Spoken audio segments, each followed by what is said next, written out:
¿Qué tal? ¿Cómo están, amigos y amigas de esta comunidad? Como siempre, un gusto, como siempre, un placer que nos acompañen. Pues el foro de Davos ha dado mucho de qué hablar debido a las declaraciones que se han esgrimido en el mismo, desde la del premier canadiense Carney, quien abiertamente habló de que no estamos en un momento de transición, sino en un momento de ruptura, y en donde cuestionó precisamente las reglas que se han venido manejando a través de todos estos años y que hoy simple y llanamente ya no existen o no se respetan, y lanzó un señalamiento que para algunos fue un dardo hacia el ego de Donald Trump cuando dijo la nostalgia no es una buena estrategia. Emmanuel Macron, el presidente francés, que había sido humillado públicamente por Trump, que dio a conocer una conversación entre ellos en donde Macron se muestra totalmente sumiso y cómplice de las agresiones a Siria, de las agresiones a Irán. Pues habla un poco ahí de no entender lo que pasa con Groenlandia. El caso del titular de la OTAN, sinceramente, es un caso al nivel de María Corina Machado, si usted me lo permite, ese Ruth, en donde literalmente no le ves el pie a Trump porque no lo tiene enfrente. Pero eso fue parte de lo que marcó la discusión en el Davos, en donde China, por cierto, habló nuevamente de lo que son las leyes internacionales, la necesidad de respetarlas, anunció, por cierto, en este marco un apoyo inédito a Cuba en materia financiera, en materia de cereales, y también Giorgia Meloni, en esta fascista, señalando que si Trump dice que no los representa, pues que hay que cerrar todas las bases militares de los Estados Unidos. Trump aparece esta mañana y lo que dice es, ya no quiero Groenlandia a la fuerza, pero la voy a tener. Entonces más vale negociar porque si yo utilizara el ejército, pues acabaría absolutamente con todos. Y le recordó a Carney que Canadá sobrevive gracias a Estados Unidos y que él debería de ser más respetuoso en ese sentido porque no lo ha sido hasta ahora. Y volvió a burlarse de cierta manera de lo que pasa en Europa, hablando de nuevo que si Estados Unidos no hubiera intervenido, pues ellos hablarían alemán o japonés. ¿Qué se esconde detrás de todo este escenario? ¿Qué se esconde detrás de todo este movimiento? Mi querido Manuel Hernández Borboya, te saludo como siempre con mucho gusto. ¿Cómo estás? Hola, ¿qué tal, Jesús? ¿Cómo estás? Un gusto saludarte. No, no pocas cosas, ¿eh? Lo que ha pasado en los últimos días y ahí en el foro económico de Davos que da mucha tela de dónde cortar y pues ya lo estaremos desmenuzando poquito a poco para toda la audiencia. Oye, pues por ahí comenzaría, querido amigo. Eh, ¿Cómo entender este enfrentamiento de Trump con la Unión Europea? Y aliados hasta hace poco, integrantes de un cónclave que definió el mundo en muchos sentidos durante los últimos años, todos bajo el paraguas de Estados Unidos, respaldadores de los genocidios, porque vimos cómo respaldaron durante mucho tiempo el genocidio palestino, aunque al final levantaron las manos. Ahora en una postura prácticamente de sobrevivencia. ¿Cómo vamos entendiendo esta relación? ¿Por qué lo hace Trump en un momento dado? Me parece que son momentos históricos los que estamos atestiguando en muchos sentidos, ¿no? Y es muy interesante entender primero cómo se construyó este proceso histórico de la alianza hegemónica de Estados Unidos con Europa, sobre todo a finales de la Segunda Guerra Mundial.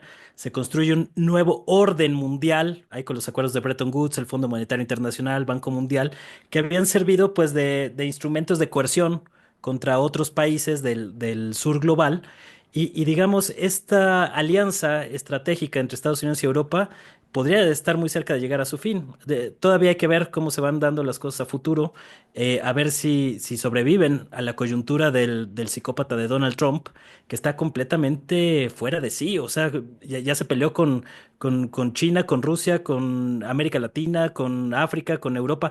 Se va a quedar muy solo Donald Trump, pero creo que más allá de la megalomanía del personaje, que también me parece que es un factor digno de analizar con estas declaraciones como, bueno, como no me dieron el Premio Nobel de la Paz en Noruega, pues ahora tampoco estoy obligado a respetar la paz, ¿no? Ese tipo de arrebatos muy infantiles, desde luego que son un factor para entender toda la situación, pero me parece que hay más de fondo, porque realmente el reclamo es precisamente el reclamo de cómo Estados Unidos ha financiado buena parte de los intereses geoestratégicos de Europa desde la Segunda Guerra Mundial. Cuando Reino Unido le cede la estafeta de gran potencia hegemónica a su cachorro, Estados Unidos, que digamos hay una continuidad en el imperialismo anglo al término de la Segunda Guerra Mundial, Europa se convierte de facto en protectorado de Estados Unidos, ¿no? Entonces, digamos, los países europeos se echaron a la hamaca, sobre todo en lo que tenía que ver con el gasto militar, porque pues decían, bueno, pues de todas maneras, ¿para qué invertimos en eso? Si en cualquier tema, pues va a salir Estados Unidos al quite, ahí a través de los acuerdos de la Organización del Atlántico Norte, es decir, la OTAN. Pero resulta que uno de los reclamos que ya había hecho Trump, digamos, no es nueva esta confrontación o estos señalamientos de Trump en contra de la OTAN, los vimos desde su primer mandato, que comenzó en 2016, pero que se han intensificado en las últimas épocas, ¿no? Buena parte de la reconstrucción de Europa después de la Segunda Guerra Mundial corrió también a cargo de Estados Unidos, y eso explica por qué en los 70 Nixon, entre otras cosas, decide volver al dólar, moneda fiduciaria, es decir, sacarla del patrón oro que normalmente había regido hasta entonces.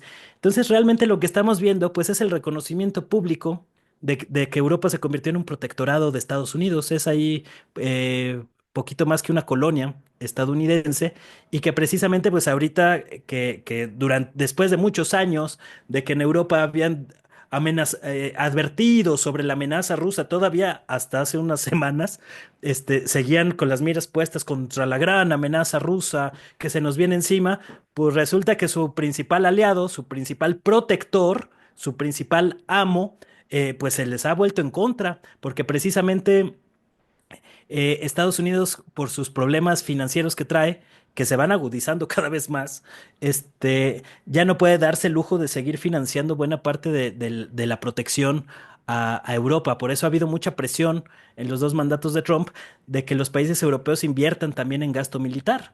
Entonces, gran parte de los reclamos de Trump es en ese sentido, de que Europa prácticamente no ha hecho nada en términos de gasto militar. Cuando tú revisas los gastos de la OTAN, pues el 70% de los gastos y digamos, la operatividad de la Organización del Tratado del Atlántico Norte recaen en Estados Unidos, 70%.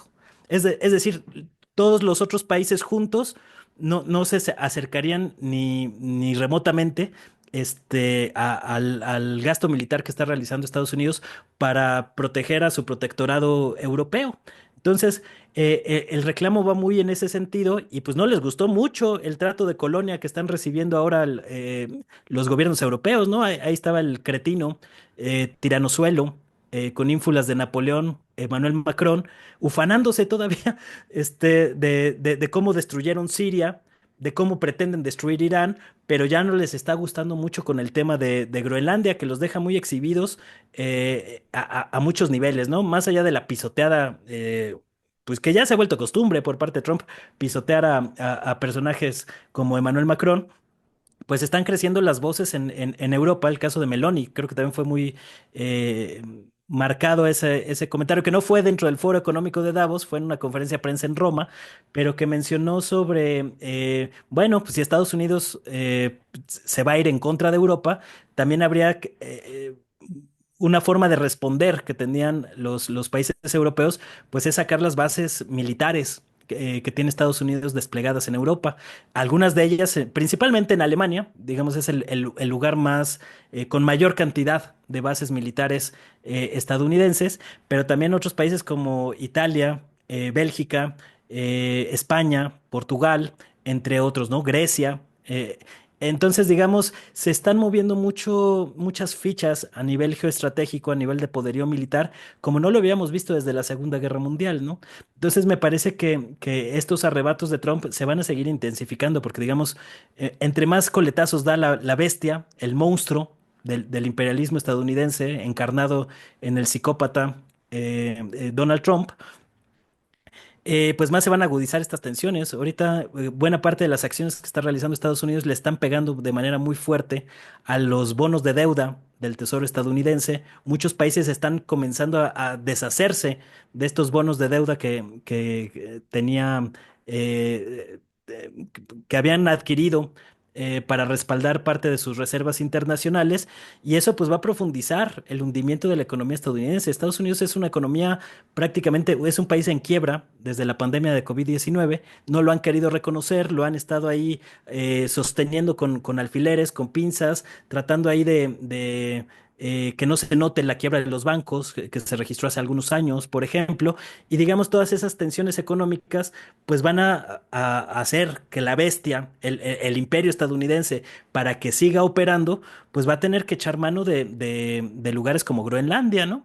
Donde hay un gran depósito de tierras raras que se han vuelto cruciales para el desarrollo de dispositivos electrónicos y de armamento de punta. Y digamos, Estados Unidos pues no se ve muy dispuesto a ceder, ¿no? La anexión de Groenlandia se ve cercana y no se ve cómo se vayan a poder defender los países europeos. Ahí estuvo también el intento de algunos países como Alemania y Francia, que desplegaron algunas tropas, y lo de Alemania fue ridículo, porque digamos, mandaron una comitiva para reconocer el territorio de Groenlandia, y nada más faltó que Trump los amenazara con imponerles aranceles, primero del 10%, y si se siguen portando mal, en esta lógica infantiloide de Trump, les van a imponer aranceles del 25% a los países europeos, y eso hizo que inmediatamente Alemania se replegara, ¿no? Entonces, lo único que están evidenciando, pues, es la gran debilidad estructural que tienen los países europeos. Se durmieron en sus laureles, en sus triunfos colonialistas. Y digamos, ahorita pues están pagando el precio de haber puesto todos los huevos de la canasta en su aliado Estados Unidos, a quien percibían como muy confiable, y ahora pues se les está revirtiendo. Aquí el punto es que tampoco Europa está muy unida, que digamos, ¿eh? De repente oyes ahí por ejemplo, al primer ministro británico, Keir Starmer, sí, quejarse de Groenlandia y que no está muy de acuerdo, pero ya dijo que no se va a pelear con Estados Unidos, que es su principal aliado, y que también, aún el ejército más grande de Europa, que sigue siendo Reino Unido, depende también en términos militares de esta protección de Estados Unidos. Entonces, pues menuda cosa que se le viene a los europeos encima, ¿no? Porque como que ya no les está gustando eso del trato de colonia que ellos han fomentado contra los países del sur global, en América Latina, en África, en Medio Oriente, en Asia durante muchos años. Entonces estamos viendo que muchas de estas alianzas que parecían muy sólidas, pues ya nos están dando. ¿Cómo estarán las cosas? Que ya Canadá está hablando de prepararse militarmente en contra de una posible intervención estadounidense, ¿no? Es un escenario verdaderamente inédito que ha tomado a muchos por sorpresa, y que lo que ha hecho pues es evidenciar las muchas lagunas, las muchas grietas que tiene el poderío hegemónico de Europa y Estados Unidos, esta alianza atlántica, que lo que nos lleva a pensar es que está muy cerca de llegar a su fin junto con la OTAN. Oye, muchos han hablado de que la economía fascista siempre se basó en la industria militar como tal, pero es algo que hemos visto en Estados Unidos desde hace décadas también. Y ahora lo vemos sin máscaras, sin ningún tipo de filtro. Trump dice voy por aquí, quiero esto, y si no me lo dan, agarro a plomazos a quien tenga enfrente, o por lo menos lo voy a presionar. Y manejo el término plomazos también en el aspecto financiero, porque tú lo sabes mejor que yo, las sanciones económicas son también constantes y durísimas. ¿Qué busca Trump a final de cuentas con todo ello? Ya nos mencionabas en parte esta megalomanía de este personaje. ¿Se puede reconfigurar el sistema en un momento dado, quitando al propio Trump si le sigue generando problemas al su interior? Porque entendemos que el trumpismo son muchos intereses que en un momento dado pueden tener un punto de vista similar, pero si Trump se empieza a generar problemas por sí mismo con esta megalomanía, ¿qué tanto también le interesa a esos grupos de poder mantenerlo donde están? Pues yo creo que, y lo he manifestado en muchas ocasiones, creo que también aquí en tu espacio, pues de que está por verse a ver si Trump acaba su mandato, ¿eh? Porque sí ya les está resultando bastante incómodo a los intereses de esta misma poderío hegemónico. O sea, la manera en que ha desmontado cosas como la narcofarsa es inédito. Y digamos, estos grandes teatros, estas grandes ilusiones, estas grandes narrativas en las que se basaba gran parte del engaño y la hegemonía occidental, pues se están resquebrajando a niveles tremendas. Acabamos de ver a Donald Trump indultar otra vez a un narcotraficante, en el caso del hijo de uno de sus aliados en el Congreso, Steve Womack, cuyo hijo fue sentenciado por 8 años por tráfico de metanfetaminas, ya también lo está liberando. Entonces, ese tipo de acciones, de arrebatos, que por cierto, el tema no ha sido para nada comentado en la prensa mexicana o en el grueso de los medios mexicanos, otro llamado de atención ahí a políticos, medios y académicos mexicanos que pues están, pues están en otras cosas, ¿no? Cuando realmente estamos viendo pues este tipo de movimientos, se le empiezan a indigestar al mismo sistema. Es decir, lo que estamos viendo con Trump es nada más pues digamos, la punta del iceberg de un sistema que se está devorando a sí mismo. Esta hegemonía occidental colonialista ha llegado a un límite. Ya el modelo neoliberal fue el tope de este modelo de dominación y a partir del derrumbe del modelo neoliberal en el mundo, con el auge del fascismo, que digamos ha sido históricamente el brazo beligerante del sistema que, digamos, tenía dos pilares. Uno, pues la hipocresía de los liberales y otro, la beligerancia de los fascistas.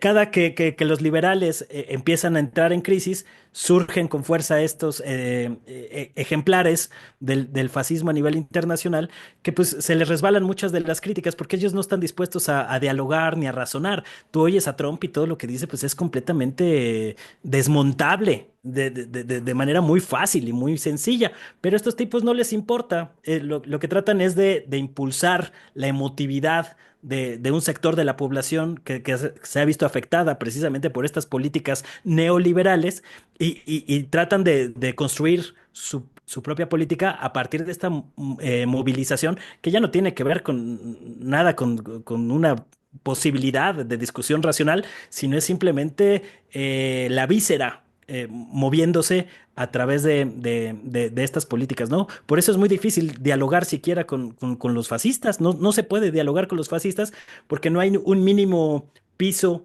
de racionalidad con la que puedas siquiera comunicarte. Y eso mismo es lo que estamos viendo con la política de Donald Trump. Aquí la pregunta es, ¿hasta qué punto va a resistir Estados Unidos al aislarse de esa manera? Ya también se está hablando de que, o se han retirado parcialmente de Naciones Unidas, que también pues, se han evidenciado que esta institución pues es prácticamente inservible para las dinámicas geopolíticas de la actualidad. La ONU, junto con muchos otros organismos internacionales, se han evidenciado como instrumentos de la dominación hegemónica estadounidense y de sus otrora aliados europeos, y eso pues, los está poniendo en una situación muy delicada. ¿Cómo estarán las cosas que después de 20 años de hablar sobre la amenaza china, la amenaza rusa, en los liderazgos europeos ya dicen, oye, pues a lo mejor no es tan mala idea empezar a negociar con Putin, ¿no? Que por lo menos hay un poco más de apertura en algunos temas, porque ya están viendo cómo la bestia se les va encima también a ellos. Entonces yo creo que está muy entredicho todavía que cómo va a acabar esta historia. Es de pronóstico reservado, diría yo. Pero conforme se agudizan las tensiones internacionales y estos arrebatos despóticos de Donald Trump y de la política exterior estadounidense a nivel internacional, a nivel global, hay como estos arrebatos del secretario del Tesoro ufanándose y presumiendo que ellos generaron la devaluación de la moneda en Irán para alebrestar hay un intento de golpe de Estado y de revolución de colores, que lo han hecho siempre, ¿no? Lo mismo hicieron en Venezuela en 2014, pero no lo cacareaban tanto, no lo presumían al nivel tan cínico y tan descarado que estamos viendo ahora. Entonces, ¿qué va a pasar con la política internacional? En un momento en donde las tensiones dentro de Estados Unidos también van creciendo. Hemos advertido muchas veces que Estados Unidos se perfilaba hacia un escenario de guerra civil.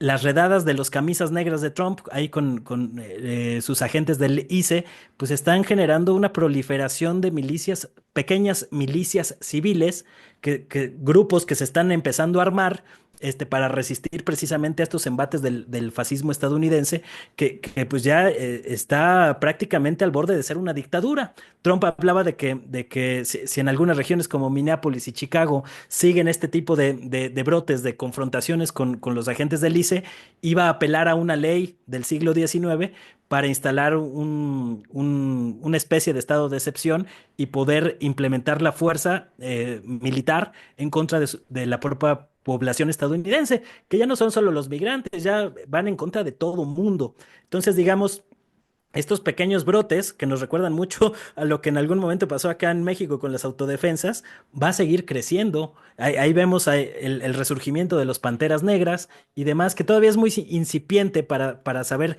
qué alcances va a tener esto, pero qué va a pasar mientras estos focos de resistencia están creciendo dentro de Estados Unidos. Y qué va a pasar en el momento de que se acabe desfondando la economía estadounidense, como muchos lo venimos advirtiendo desde hace años? Porque tú ves los números de Estados Unidos y pues desde hace mucho tiempo el país está prácticamente quebrado. Es una deuda de 38 billones de dólares, pues es completamente impagable. La hegemonía del dólar, pues también está por los suelos. Entonces, ¿qué va a pasar cuando muchas de estas tensiones se vayan agudizando? Trump a lo que está tratando de apostar, pues es a reactivar la economía de guerra, que durante buena parte del siglo XX le funcionó muy bien a Estados Unidos, pero en otras condiciones.